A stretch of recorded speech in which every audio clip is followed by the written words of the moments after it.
Hey everyone, today we are going to be going over the balance patch changes for Cross Duel.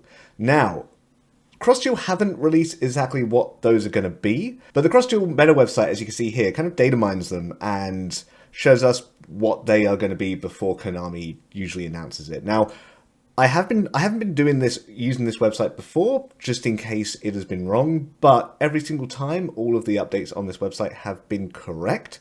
So I'm going to go through them here now and discuss them.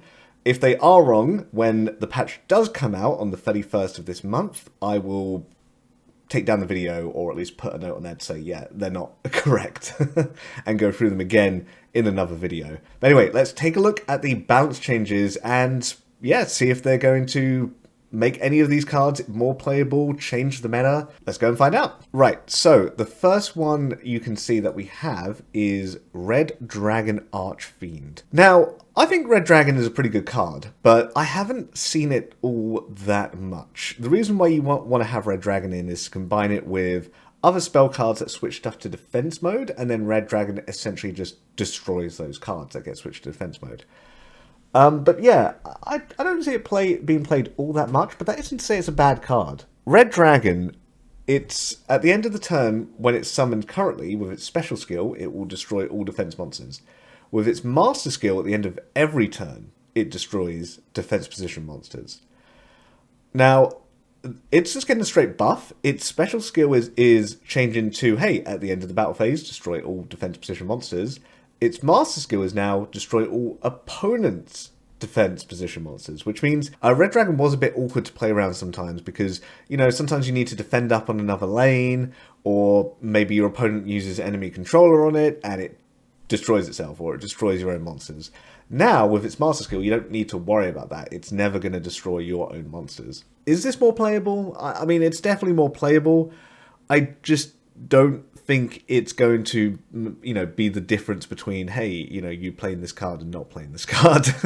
Definitely a nice bonus to see, though.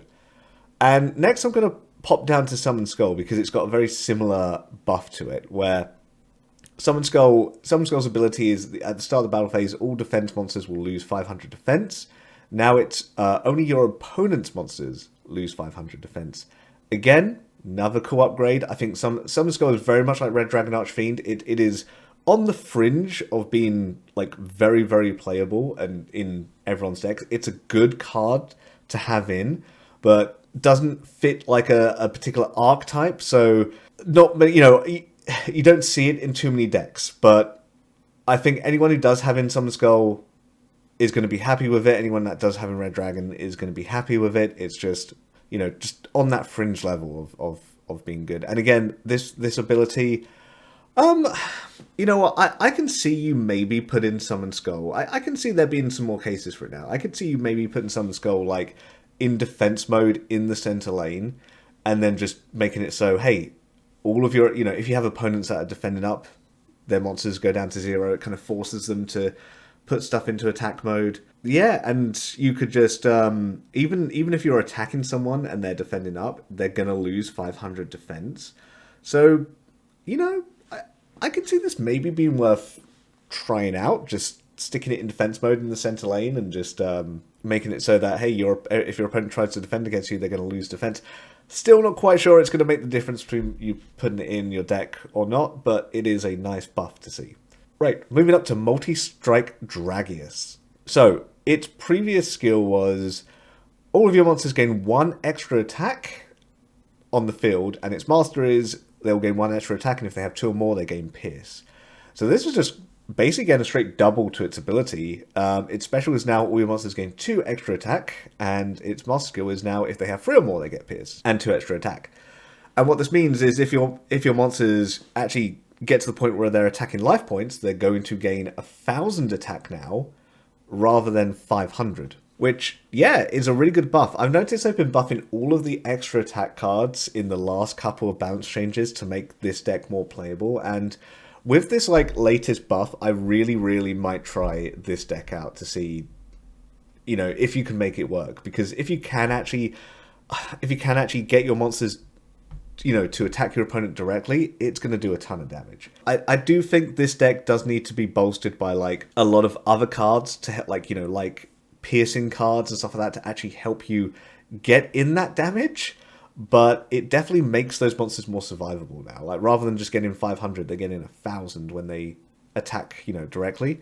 So yeah, I'm definitely going to have to try out. I've got 3 Dragias as well, so I'm definitely going to have to try out playing this kind of deck and see how good it is. And speaking of doubling up a monster's ability, Elemental Hero Flame Wingman. It had a skill where all of the monsters on the field gain Crusher, and now it's going to get buffed to all of your monsters gain 2 times Crusher.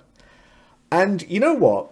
This one is kind of difficult to get out because you need 2 warrior monsters, and its stats are not like, they're not fantastic for basically, needing 2 warrior monsters to get it out. But now, put this in the middle lane, for example, and now all of your monsters deal 600 damage to the opponent that you attack, when you destroy one of their monsters. Now it's actually suddenly, like, not bad. I'm still not sure it's going to be completely playable. Maybe, maybe in like a snipe deck or just a deck that focuses on doing like life point damage to someone, but it is definitely a whole lot more playable now than it was before. 300 damage is like kind of whatever. 600 is actually nothing to scoff at. 600 is quite a lot. 600 is like more than 10% of, someone's like HP. It's like 15%. So it's like, hey, every time one of your monsters destroys an opponent's monster, they're going to take 15% of their health as damage. Obviously, if they've gained health, not quite 15%, but 600 is a lot. And you can give, if you make this as your master, you can basically give it 4 times Crusher, potentially, meaning it will do 1,200 damage to anyone. So yeah, again, like, life point damage in decks are not that popular, or at least you don't see them as often, but this buff might make this card more playable now. So yeah, be interesting to see. A buff that is likely not going to make a card more playable is Archfiend Eccentric, which is when it was summoned before, the opponent in the lane that you summon it in wouldn't be able to activate traps until the end of the turn. Now you can summon it in any lane, you can select an opponent, and that opponent will not be able to activate traps until the end of the turn. This is definitely a lot better than it was before. Is it going to be playable? You know what? Possibly? There's a lot of times where you want to make a big play, right, with blue eyes or anything like that, and your opponent has like a damage condenser or what, the trap card that prevents your monster from being destroyed. Or you might be attacking, hey, you'll be like, okay, I'm going to attack the guy that got the card in the middle, and he might have a Mirror Force, and you can play this down, and he suddenly can't activate his Mirror Force. It's still very here and there, because there's only a handful of traps which are good, and most players only play, 2, maybe 3 traps at most.